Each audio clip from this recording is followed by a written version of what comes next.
So hey guys what's up welcome to my channel ওয়াসলাইবেরি। তো যেদিন আর্জেন্টিনার খেলা আর্জেন্টিনা ভার্সেস স্পেন সেই দিন আমরা খেলা দেখতে গিয়েছিলাম। আমাদের ক্লাবের সামনে এখানে হাসান আছে, সান আছে, মানে আমরা সবাই আর্জেন্টিনা। আর আমার একটা বন্ধু আছে নাম তাজিম, আমারই পাশে বসে আছে। ওই হালাই হচ্ছে ব্রাজিল আর কি। তো মানে ও হচ্ছে পর্তুগাল, বাট পর্তুগাল হেরে গিয়েছে, আজকে ও স্পেন সাপোর্ট করছে। অ্যান্ড এই যে দেখতে পাচ্ছ হাসানের হাসি। তো এখানে বড় পর্দার সামনে বিশ্বকাপ দেখতে পাই, মানে ওয়ার্ল্ড কাপ দেখতে পাই। আমরা ভেবেছিলাম এই ওয়ার্ল্ড কাপটা হয়তো বা এবার মেসির হাতে উঠবে, কিন্তু দুর্ভাগ্যবশত বলতে স্পেন ভালো খেলছে, আর্জেন্টিনা এবার খারাপ খেলছে। আমি নিজেও আর্জেন্টিনা সাপোর্ট করি, বাট আর্জেন্টিনা নিতে পারে নাই। তো এইখানে শুরু হচ্ছিল কেবল খেলা।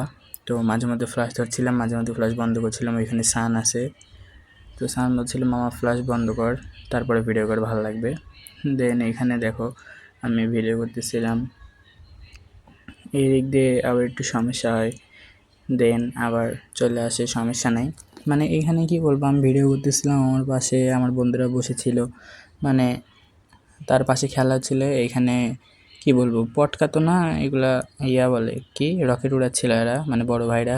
তো রকেট হুশ করে উড়ে যেয়ে ফুট করে ফেটে যায়। দেন সান বলে মামা এটা ক্যাপচার কর, দেন আমি এটা ক্যাপচার করি। অ্যান্ড পাশে চলতেছিল খেলা। তো খেলা এখনও শুরুই হয়নি, মানে মধ্যখানে বলতে শুরুই হয়নি খেলা এখনও। এদিক দিয়ে গাড়ি ঘোড়া যাচ্ছিলো, অ্যান্ড খেলা শুরু হয়ে যায়।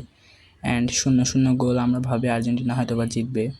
এইখানে একটু ফ্লাশ মারলাম, মার্টিনেজে একটা সেভ দিছে।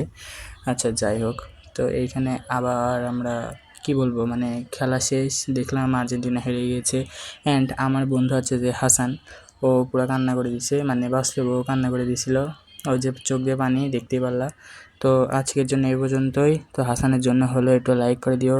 বাই।